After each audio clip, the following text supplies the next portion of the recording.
if I don't seem very enthusiastic, it may very well be that I just recorded this video for 10 minutes without turning the microphone on. So, this is my summer TBR. Since it's the summer, I'll have a lot more spare time on my hands, a lot more time to read. I need to read a lot of things before I go back to school, and I've also set myself a challenge of things to read as well. So, this is what I want to read this summer. I have a list here. It's quite long. So, what am I reading right now? Right now, I'm reading The Adventures of Huckleberry Finn by Mark Twain. It's a book about this boy. His name is Huckleberry Finn, and he runs away from home. It's the sequel to Tom Sawyer, and lots of people say this is Twain's best novel. Why am I reading Huckleberry Finn? Well, this summer I intend to read a lot of great American classics, because I'm very strongly considering a course in American studies for university. I'm really interested in it, and I like the idea of maybe doing a year abroad in America.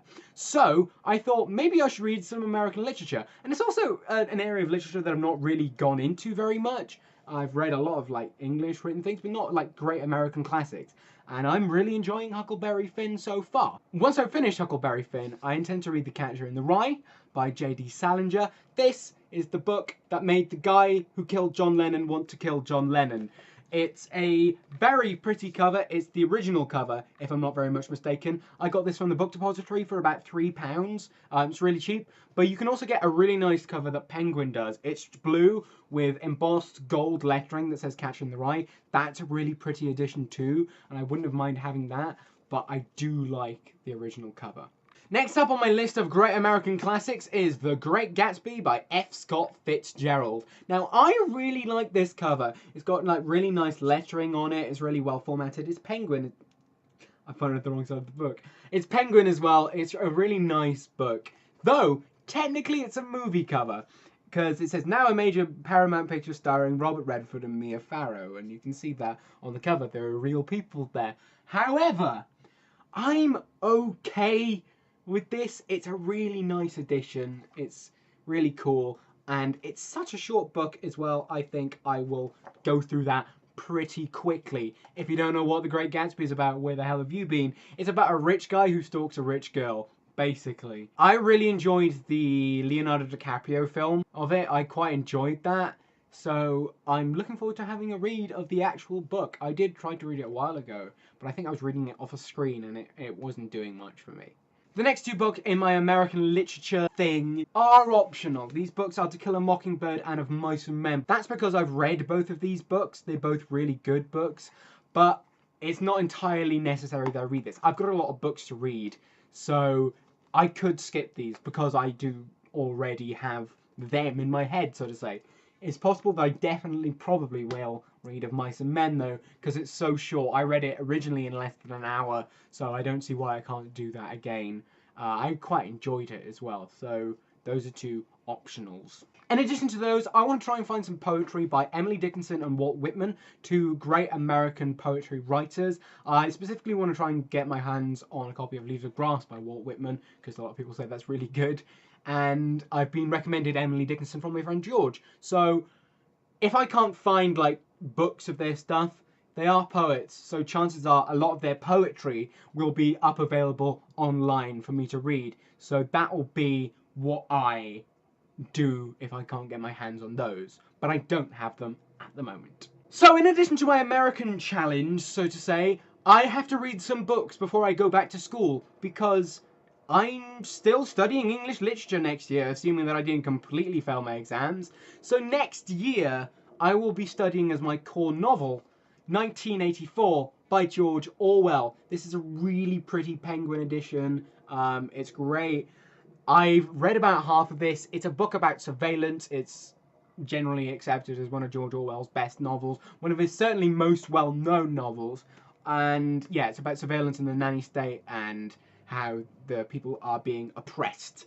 And I can't wait to read this. Hopefully studying it won't ruin it. And for my core play, I have to read King Lear by William Shakespeare. Now this is the Penguin Shakespeare edition of King Lear, which is fantastic because it totally matches my copy of A Midsummer Night's Dream, which I think is fantastic. I like having matching editions of things.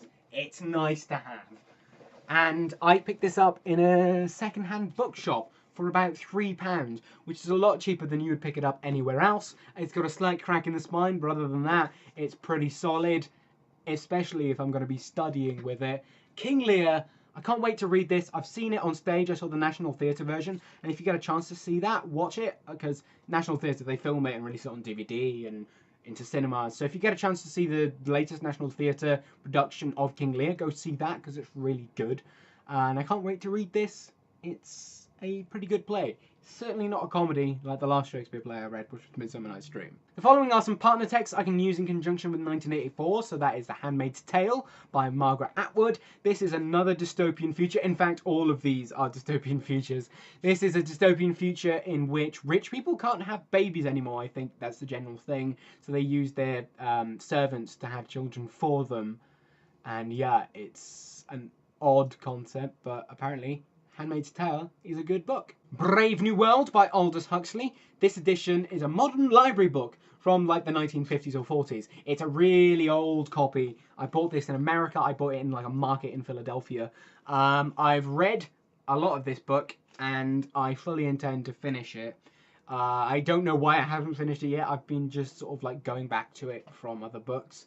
So this is another dystopian future, similar to 1984, though rather than concentrating on surveillance here, it's more oversaturation of pleasure with things like stoma, and yeah, it's a really interesting concept. So how 1984 is all about oppression, and this is sort of about the opposite. It's oversaturation of stuff. Everything's readily available. Everyone is readily available. And also, children not born in this society. No, they are cloned. They are grown in factories.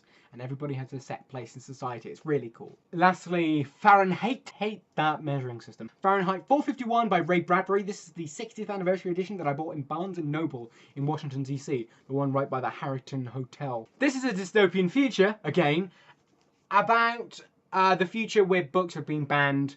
So firemen are the people who go out and burn books. They burn people's books if they've been hurting books. So the books are burned, but one day this firefighter decides to take a book.